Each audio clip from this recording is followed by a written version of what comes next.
Hello friends, welcome back to my YouTube channel NEET classes. तो आज का हमारा टॉपिक है kinematic motion in 1D part 3।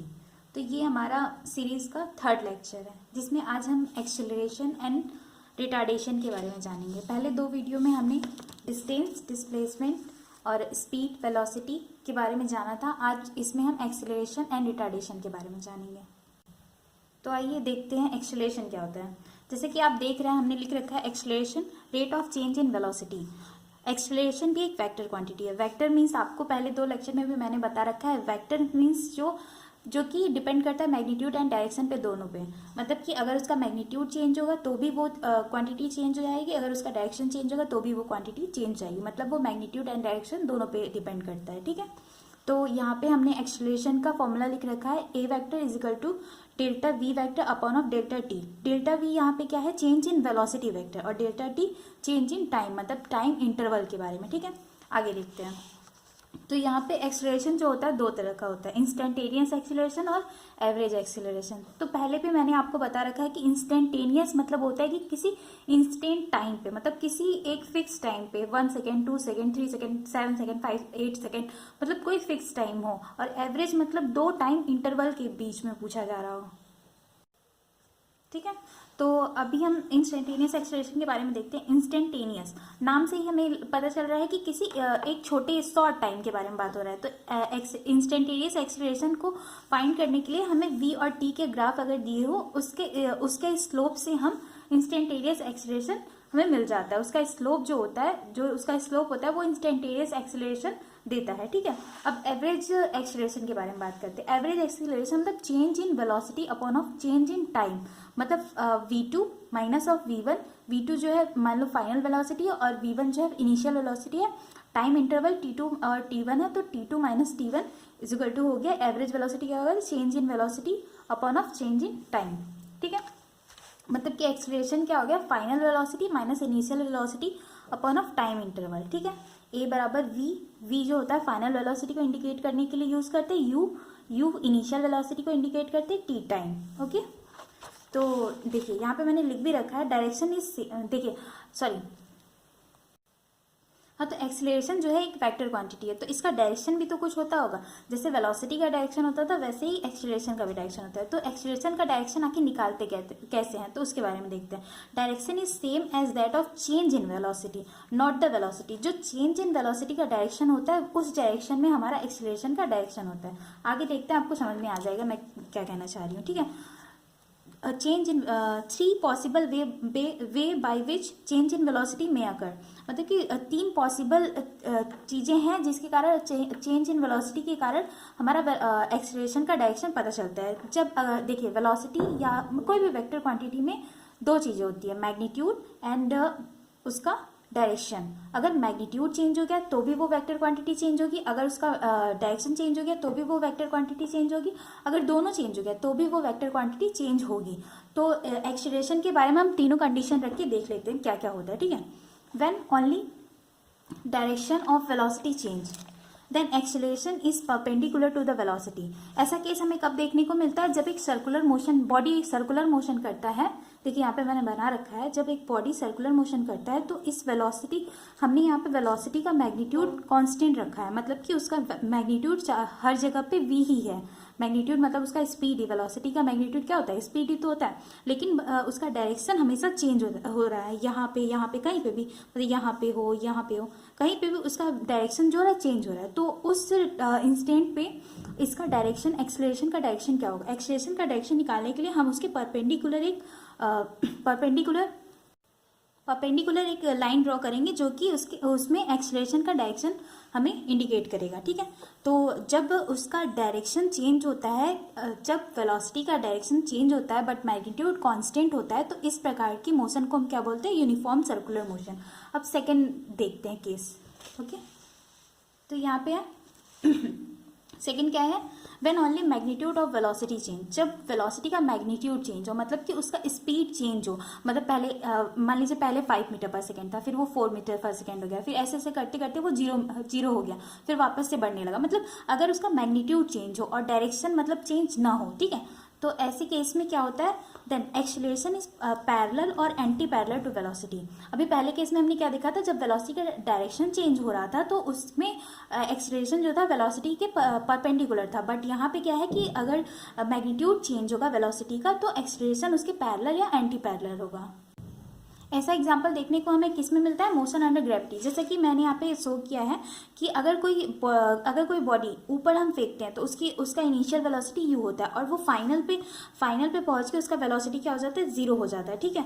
तो इस केस में हमने क्या देखा कि अगर बॉडी का मैग्नीट्यूड जो हो रहा है धीरे धीरे जाते जाते उसका मैग्नीट्यूड चेंज होते होते जीरो हो जाता है। यहाँ पे उसका कुछ वेलोसिटी होता है, फिर चेंज होते होते जीरो हो जाता है, मतलब कि उसका मैग्नीट्यूड चेंज हो रहा है। बट इस डायरेक्शन में यहाँ पे डायरेक्शन तो नहीं चेंज हो रहा है ना, यहाँ पे उसका मैग्नीट्यूड धीरे धीरे ऊपर जाते जाते बस मैग्नीट्यूड चेंज हो रहा है, यहाँ तक हम सिर्फ देखेंगे तो ठीक है। तो इस केस में उसका एक्सेलरेशन जो होता है, एक्सेलरेशन अंडर ग्रेविटी ही तो होता है, तो यहाँ पे एक्सेलरेशन क्या होता है, एंटी पैरेलल होता है, और ऊपर से जब नीचे आने लगता है तो वापस से ऊपर से नीचे आने लगता है तो उसके पैरेलल हो जाता है। तो ये होगा इसका एग्जाम्पल, जब मैग्नीट्यूड चेंज होगा और डायरेक्शन चेंज नहीं होगा।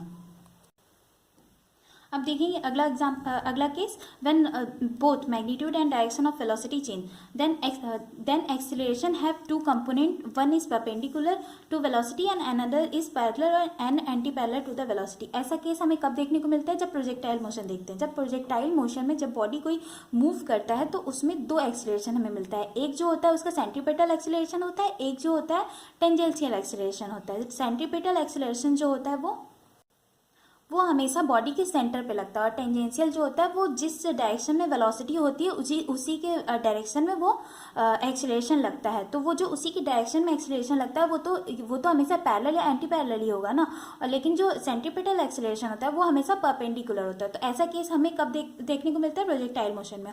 और इस केस में उसका वो जो टेंजेंशियल एक्सेलरेशन जो होता है वो उसमें वेलोसिटी में उसके मैग्नीट्यूड को चेंज करने का काम करती है। तो ये और जो सेंट्रीपिटल एक्सेलरेशन होती है वो उसके डायरेक्शन को चेंज करने का काम करती है। मतलब कि इस केस में मैग्नीट्यूड और डायरेक्शन दोनों ही चेंज होता है। कब, जब उस पर दो तरह के कंपोनेंट, एक्सेलरेशन के दो कंपोनेंट काम करते हैं, एक टेंजेंशियल और एक सेंट्रीपिटल एक्सेलरेशन, ठीक है। तो अब आइए अब रिटार्डेशन के बारे में देखते हैं। तो हमें लगता है आपको एक्सेलरेशन पूरी तरह से समझ में आ गया होगा जहाँ तक मैंने समझाया, ठीक है। एक की पॉइंट रह गया ऊपर, ये देख लेते हैं क्या है कि की पॉइंट पे, acceleration can be positive negative depending upon the sign of difference of velocity, ठीक है। एक्सेलरेशन मतलब कि पॉजिटिव निगेटिव जो होता है वो उसके वेलोसिटी का जो डिफरेंस होता है उसके साइन पे डिपेंड करता है। मतलब कि एक्सेलरेशन जो है पॉजिटिव होगा निगेटिव होगा, वो डिफरेंस इन वेलोसिटी के साइन पे डिपेंड करेगा। मतलब कि डिफरेंस इन वेलोसिटी अगर पॉजिटिव आया तो एक्सेलरेशन भी पॉजिटिव होगा, अगर डिफरेंस इन वेलोसिटी निगेटिव आया तो एक्सेलरेशन भी निगेटिव होगा, और अगर डिफरेंस इन वेलोसिटी जीरो है तो एक्सेलरेशन भी जीरो ही होगा। मतलब कि वो पूरी तरह से डिफरेंस इन वेलोसिटी पे डिपेंड करता है। अब अगला टॉपिक है रिटार्डेशन। रिटार्डेशन मतलब हम नॉर्मल भाषा में अगर हमें पता होता है, अगर आप अपने आगे भी पढ़ा होगा तो आपको पता होगा कि रिटार्डेशन मीन्स लोग बता देते हैं कि निगेटिव ऑफ एक्सेलरेशन होता है, बट निगेटिव बस उस पर साइन लगाते हैं तो एक्सेलरेशन के आगे निगेटिव लगा देने से वो रिटार्डेशन नहीं हो जाता। हाँ, क्वेश्चन सॉल्व करने में वो जरूर होता है, लेकिन रिटार्डेशन का असली मीनिंग ये नहीं होता कि निगेटिव ऑफ एक्सेलरेशन। रिटार्डेशन का मतलब होता है वो एक्सेलरेशन जो वेलोसिटी को कम कर रहा है। मतलब कि निगेटिव ऑफ एक्सेलरेशन कह सकते हैं आप, लेकिन वो ये एकदम कहना सही नहीं होगा। मतलब कि जो वेलोसिटी को स्लो डाउन करे वो रिटार्डेशन होता है। मतलब ये एक निगेटिव इम्पैक्ट है, बट ये निगेटिव ऑफ वेलोसिटी नहीं है। अब देखिए, acceleration can be write in as, acceleration का एक और फॉर्मूला होता है, acceleration is a is equal to V into D V by D X. ये कब लगाते हैं, जब अगर वेलोसिटी जो है एक्स के टर्म में दिया होता है तब लगाते हैं, ठीक है। इसका आगे एक क्वेश्चन भी मैंने करा रखा है, आपको समझ में आ जाएगा देखने। अब ये काफ़ी इंपॉर्टेंट पॉइंट देख लेते हैं, इससे ये आपका एक माइंड मैप बना लीजिएगा इसका, ये काफ़ी ही इंपॉर्टेंट पॉइंट है, ठीक है। अगर डिस्टेंस और डिस्प्लेसमेंट का डिफ्रेंसिएशन करते हो तो हमें स्पीड और वेलोसिटी मिलता है। मीन्स कि डिस्टेंस का डिफ्रेंसिएशन करते तो स्पीड मिलता है, और डिस्प्लेसमेंट का डिफ्रेंसिएशन करते तो वेलोसिटी मिलता है। ऐसे ही स्पीड का डिफ्रेंसिएशन करते तो एक्सेलरेशन मिलता है, वैसे ही वेलोसिटी का डिफ्रेंसिएशन करते तो एक्सेलरेशन मिलता है। बट मतलब ये एरो उल्टा दिखा रहा है, एक्सेलरेशन का इंटीग्रेशन करते तो वेलोसिटी मिलता है, वेलोसिटी का इंटीग्रेशन करते तो डिस्प्लेसमेंट मिलता है। अब हम इसके आगे नहीं सोच सकते कि डिस्प्लेसमेंट का इंटीग्रेशन करेंगे तो क्या होगा, इसके आगे नहीं अलाउ है। ऐसे ही डिफ्रेंसिएशन एक्सेलरेशन का डिफरेंशिएशन करेंगे तो उससे में कुछ नहीं मिलने वाला है, ठीक है। ये एक माइंड मैप ध्यान रखिएगा, ये आज का ट्रिक है। आइए आज का पहला क्वेश्चन देख लेते हैं।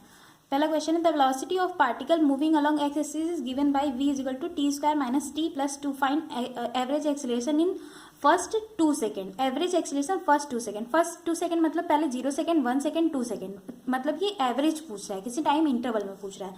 तो एवरेज एक्सीलरेशन क्या होता है? Difference in velocity upon of difference in time या टाइम इंटरवल। तो v velocity final minus of velocity initial upon of time difference interval of time 4।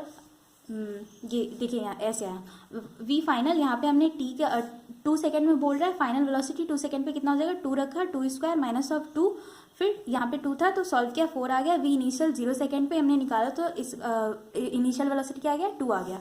तो यहाँ पे पुट कर दिया तो एवरेज एक्सीलरेशन कितना आ गया? 1 मीटर पर सेकेंड स्क्वायर। एक क्वेश्चन और देख लेते हैं। The velocity of particle change from 5 metre per second toward east, sorry हाँ सही है, toward east to 5 metre second toward north in 5 second. Find average acceleration. मतलब इसमें हमें एवरेज एक्सीलरेशन बताना है जब पहले वो 5 मीटर पर सेकेंड की स्पीड से ईस्ट गया और 5 मीटर पर सेकेंड के वेलोसिटी ही था नॉर्थ में चला गया, तो उसका हमें एवरेज एक्सीलरेशन बताना है। तो ये हो गया ईस्ट वेस्ट नॉर्थ साउथ। तो सबसे पहले इनिशियल वेलोसिटी क्या था उसका? ईस्ट में 5 मीटर पर सेकेंड, तो 5 आई कैप लिख सकते हैं, इधर की डायरेक्शन को आई कैप लिखते हैं, और अगर इधर वेस्ट साइड में होता तो माइनस आई कैप दिखाते, और अगर ऊपर नॉर्थ साइड में है तो जे कैप दिखाते, अगर नीचे साउथ साइड में होता तो माइनस जे कैप दिखाते। ठीक है, ऐसा आपने वेक्टर में पढ़ा होगा, अगर नहीं पढ़ा होगा तो आगे मैं अपने वीडियो में जरूर बताऊंगी। ठीक है, अब तो देख लेते हैं हम। तो एक्सीलरेशन क्या होता है? Average acceleration change in velocity upon of time, change in time. तो v final minus of v initial upon of delta of time. v final क्या है? मतलब फाइनली वो 5 मीटर पर सेकेंड के नॉर्थ साइड में जा रहा था और इनिशियल वेलोसिटी उसकी क्या थी? 5 metre per second east side में थी, और टाइम क्या था? 5। तो इसको मैंने 5 कॉमन लेके कट कर दिया, आई जे माइनस आई हो गया।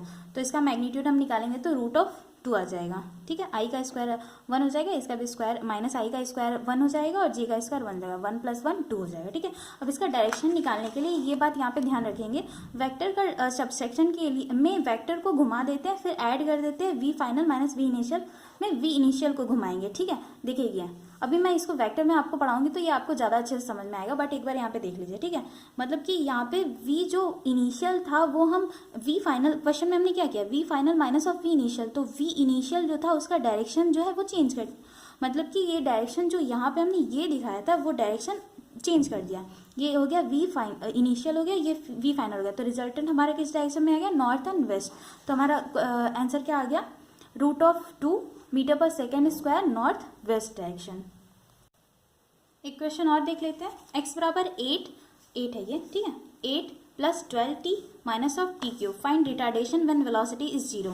वेलोसिटी जब 0 हो तो उसमें रिटार्डेशन फाइंड करना है। मतलब सिंपल सा है कि हमें डिस्टेंस दिया है, हमने यहाँ पे आपको बताया अगर डिस्टेंस दिया हो तो एक्सीलरेशन कैसे निकालते हैं? डिफरेंशिएशन, पहला डिफरेंशिएशन फिर सेकंड डिफरेंशिएशन कर देंगे तो हमें एक्सीलरेशन मिल जाएगा। ठीक है, वेलोसिटी पहले कैसे निकालेंगे? dx/dt, इसका डिफरेंशिएशन किया तो सिंपल सा है, 8 का डिफरेंशिएशन करेंगे तो 0 हो जाएगा, 12 का डिफरेंशिएशन करेंगे तो 12 × 1 टी में से 1 में से 1 गया, 0 हो गया, यहाँ पे 12 हो जाएगा, और टी ये 3 बाहर आ जाएगा, 3t 3 में से 1 गया, 2 हो गया, ये हो गया 12 माइनस 3t। तो यहाँ से t की वैल्यू निकालिए 2 सेकेंड, मतलब 2 सेकेंड पे वेलोसिटी जो थी ये 0 थी। ठीक है, तो अब इसी टाइम पे हमें एक्सीलरेशन बताना है कितना होगा। तो एक्सीलरेशन क्या हो जाएगा? Differentiation of velocity upon of time.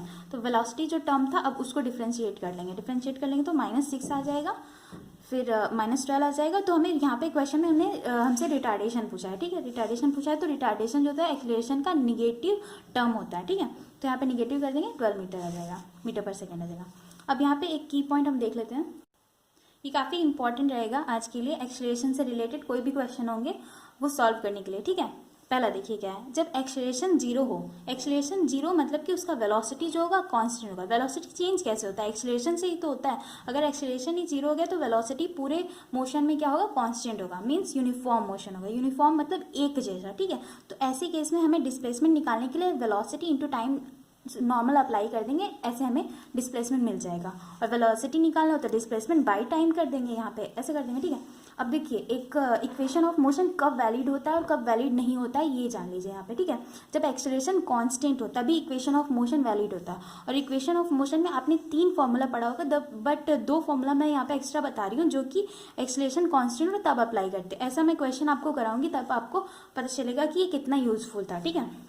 यहाँ पे ये है velocity, final velocity, initial velocity plus AT, displacement is equal to UT plus half AT square, velocity square, final velocity square is equal to initial velocity square plus 2AS। S क्या है, displacement है, V क्या है, final velocity, U क्या है, initial velocity, ठीक है। यहाँ पे एवरेज वेलोसिटी जब निकालना हो तो दोनों वेलोसिटी जो दिया हो इनिशियल और फाइनल बाई 2 कर देंगे। ऐसा कब करेंगे, जब एक्सेलरेशन कांस्टेंट हो तब। और एक्सेलरेशन कांस्टेंट हो और हमें से डिस्प्लेसमेंट पूछा हो, ठीक है, डिस्प्लेसमेंट है ये, डिस्प्लेसमेंट पूछा हो तो सिंपल सा, अगर टाइम का टर्म दिया हो और डिस्प्लेसमेंट हमसे पूछा, एक्सेलरेशन कांस्टेंट हो, तो ये फॉर्मूला सिंपल सा लगाएंगे, V plus U by 2 into T, ठीक है।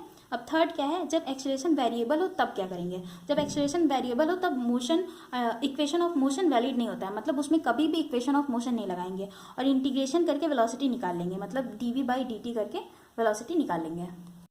एक क्वेश्चन देखते हैं इस फॉर्मूले पे एक्सेलरेशन के, ठीक है। ये जो एक्सेलरेशन का ये वाला फॉर्मूला था x के टर्म में वाला, ठीक है। ये क्वेश्चन है, for motion of an object along x axis the velocity v depend upon the displacement x, v is equal to 3x square minus 2x, then what is the acceleration. Normal ये differentiation based question है, तो हम देखेंगे dv by dx, x के term में इसका differentiation करेंगे, 3 into 2 6 हो जाएगा, x 2 में से 1 गया 1 हो जाएगा, 2x x का टर्म है तो 1 इंटू 2 2, यहाँ पे 1 माइनस 0 हो गया, x का टर्म यहाँ से 0 होने के कारण गायब हो गया, ठीक है। ये हो गया हमारा dv बाई dx और v हमारा जो था वही यहाँ पे इंटू कर देंगे। नॉर्मल इंटू करने के बाद यहाँ पे इसने 2 मीटर, x की वैल्यू 2 मीटर दी है, 2 मीटर यहाँ पे रख देंगे, सॉल्व करने पे आ जाएगा 80 metre per second square. Equation और देखते हैं जो कि नीट 2015 में आया हुआ था। ये क्या है, a particle of unit mass undergo one dimension motion such that its velocity varies according to v बराबर beta x minus 2n, where beta n are the constant and x is the position of particle as a function of x given by find acceleration. ये भी इसी वाले फॉर्मूले base पे है, ठीक है। तो ये 2015 में नीट में पूछा गया था। ये देखिए v क्या है, beta x to the power minus 2n, ठीक है। तो इस फॉर्मूले पे करना है रख के हमें, देखिए ये देखिए, ठीक है। dv by dx is equal to, पहले इसका डिफरेंशिएशन कर लेंगे तो 2n आगे आ जाएगा, 2n में से माइनस 1 हो जाता है, ठीक है। ये हमारा dv बाई dx आ गया और ये v की वैल्यू हमें स्टार्टिंग में दी हुई थी, v into dv by dx कर देते हैं तो एक्सेलरेशन आ जाता है। नॉर्मल इंटू कर दिया, माइनस 2n 4n हो गया, ठीक है। Thank you. और भी ऐसे सारे वीडियो देखने के लिए हमारा चैनल सब्सक्राइब कर लें। और अगर आपको कुछ भी किसी भी टॉपिक पे ट्रिक चाहिए तो नीचे कमेंट बॉक्स में कमेंट कर सकते हैं एंड लाइक ज़रूर करें। Thank you.